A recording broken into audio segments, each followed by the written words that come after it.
ready meal. They tuck it to a ready meal every night by themselves alone, or with a couple of roommates, and they just cry. They just cry a lot, and just kind of give kids a real idea, framework of what life could be. Good grades, bad grades. This could be your future.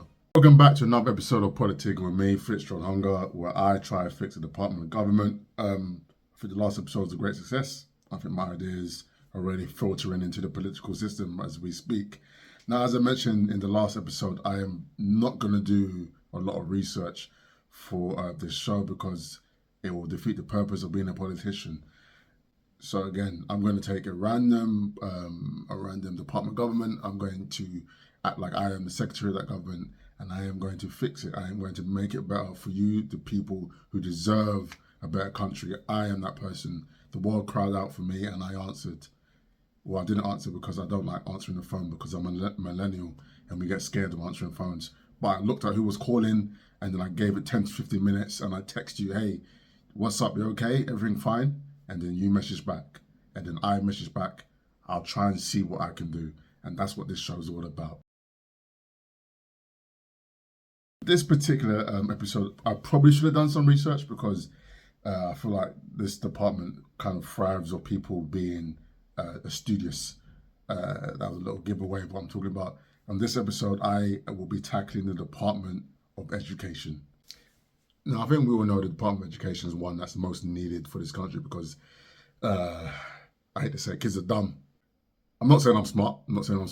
If you saw the script for this episode, yes, there's a script. If you saw a script for this episode, all the spelling mistakes I made, you would have assumed that I didn't pass year 5. Me fail English, that's impossible. That's a reference for people. Now, as each episode, I will explain what the role of the department is, just so there's at least some framework on the things I'm saying. Now we're looking at the Department of Education. Their role is to make sure kids know the difference between there, and them. That's a take on a joke that I made my own. I'm good like that. I reinvent things. I reinvent the wheel. Now let's look at some of their actual responsibilities, just so, again, framework in that. Driving economic growth through improving the skills pipeline, leveling up productivity, and supporting people to work.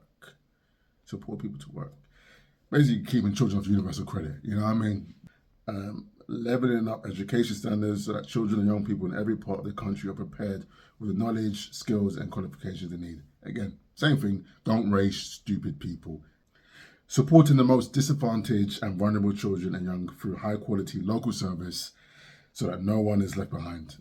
Fair. Create safe spaces, you know what I mean? That's fair.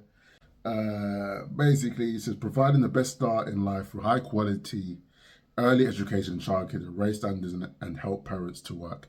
So basically, give parents a break from their kids. You know, kids are a bit much. You're like, oh, you're still here. You look down sometimes like, oh, I thought we gave you away for adoption. Now let's look at the way the Labour government is trying to tackle or their ideas they presented to make the education department a great one for stuff. Deliver high and rising standards in early education. Cool, great. Mental health support in schools and communities for all our young people. A strong core of literacy and numeracy alongside access to sports and art subjects. That's fair. And single Ofsted judgments and bring in report cards with annual checks on safeguarding and attendance. Now, these are just words, and once you put them together, they become sentences, and that's learning.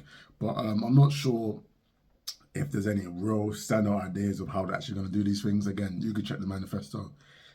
You can tell me if they've actually come up with solutions to these problems. But I have my ideas, and in the next segment,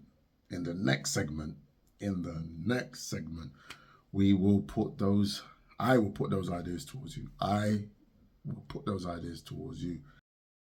So here are some of my ideas to improve the Department of Education because Lord knows it needs my help.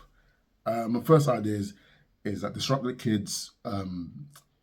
Instead of sending them to centers where they learn, we will now put them all inside escape rooms where they will do different activities to not only stimulate their minds mentally but physically, just so that they can also, they can really put some of that aggressive energy to a better purpose and that's truly going to help them.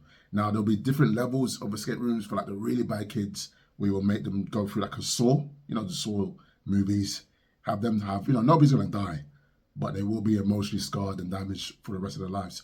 They're going to have to really think on their feet to solve those escape rooms and get back. It's going to be like a Russian dollhouse. Each escape room, each time they solve an escape room, it will just lead to a slightly smaller escape room until they're trapped. And I don't know what we do after that, but let them out.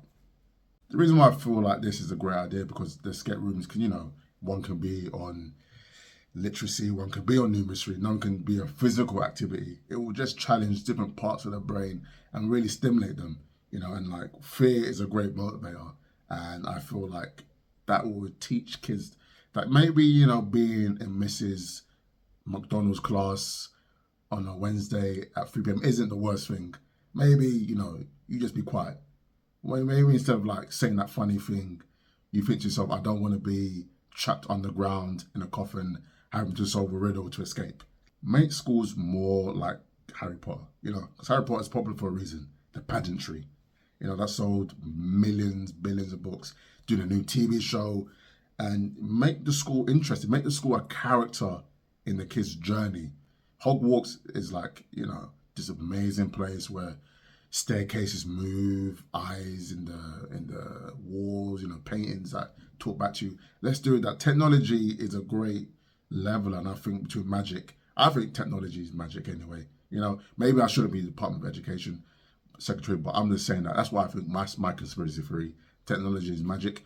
But I thought with technology, with like AR, augmented reality, and AI, we can do some of that.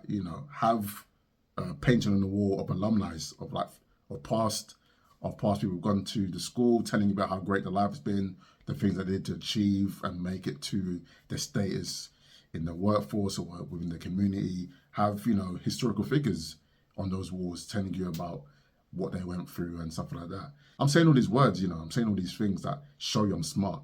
I said Mount Vesuvius, I've sent historical figures, I've said alumni. These are words that somebody with an education can say. So I'm pretty sure you should listen to me. Let's make it exciting. Let's create a mystery for the children as well. Every year they will come in, like have a little weird symbol on the wall, spray painted on the wall, and then each kid tries to solve it. And the kid who solves it, they get all A's. They solve the mystery of the school. There's little clues they found out throughout the year, like a murder mystery thing. And I think kids will respond in a way that will improve their engagement and retention of information. But I think we should bring people from the workforce in a weekly basis, monthly basis, to kind of teach kids about or remind kids or let them know what life is going to be outside of school. So like, someone can come from a corporate environment, a bank, or, telesales, whatever. And then so like the first person might just cry. They might just cry for about 10 to 15 minutes about how they hate life and how they wish they did more in school. A ready meal, they tuck it to a ready meal every night by themselves alone or with a couple of roommates, and they just cry. They just cry a lot. And just kind of give kids a real idea, framework of what life could be. Good grades, bad grades. This could be your future. And the second person from the corporate world can let them understand what a micromanager is and how frustrating that could be to do your best work. They could be like, you guys, you're going to get all the good grades, you're going to do your best, you're going to go to Oxford, you're going to go to Cambridge, and you're going to end up at your desk with your boss coming over you every week and be like, did you actually send that thing? Oh, actually, I think the way you should do this is, and you're going to say to yourself, I've got an A in philosophy, and I have a bioengineering degree, or whatever. And then your manager's going to be like, yeah, I know you got all of that, but still, maybe you should do it my way. I thought to do another special presentation, guys, just because this is another hot topic in the news, and I feel like my sensibilities kind of would lend well to kind of discussing this and seeing how I would deal with the issue, how I think this issue came about, and ways I can think we can move forward. And of course, I'm talking about the biological definition of a woman and trans rights. I think the issue of what a trans woman is, what a woman is kind of misguided. I think the real issue should be about there's not enough toilets. There's not enough toilets because that's always comes back into the conversation. It's like, I don't want trans women in the women's toilets. And I think women are women, but you guys don't have enough toilets. You don't have enough toilets, and that's your main fight. Should be creating more toilets, because you go to a concert, that line is long. You can't even get into the toilet to be complaining about who's in there with you. So maybe first we should work on getting more toilets, and then seeing if that makes things better. I feel like as men, we need to apologise to women, trans women, because if men haven't been terrible to women over the course of history, I think there wouldn't be such an issue now with the whole trans debate. Because men, we've done a lot of bad things. And it's made a lot of women untrusting of us and what we do. So, and because women can't look past, some women in this trans debate can't look past the physical. I feel when a trans woman wants to transition to a trans woman, there's a lot of mistrust. There's a lot of like, okay, I've learned a lot about what it means to be a woman from the Barbie movie. And I feel that movie should have come out earlier. The Barbie movie came out earlier and was part of education for all the youth in the world, we wouldn't have the issues that we're having today. Again, those are all my ideas. Let me know in the comment section what you think. If you agree with them, if you don't agree with them, how you think that I could improve on some of my ideas. But I'm very interested to see what you say. And again, guys, read a book, because you have to learn stuff. If you don't learn, you'll be like me doing an internet show that nobody's watching. My life's turning out great.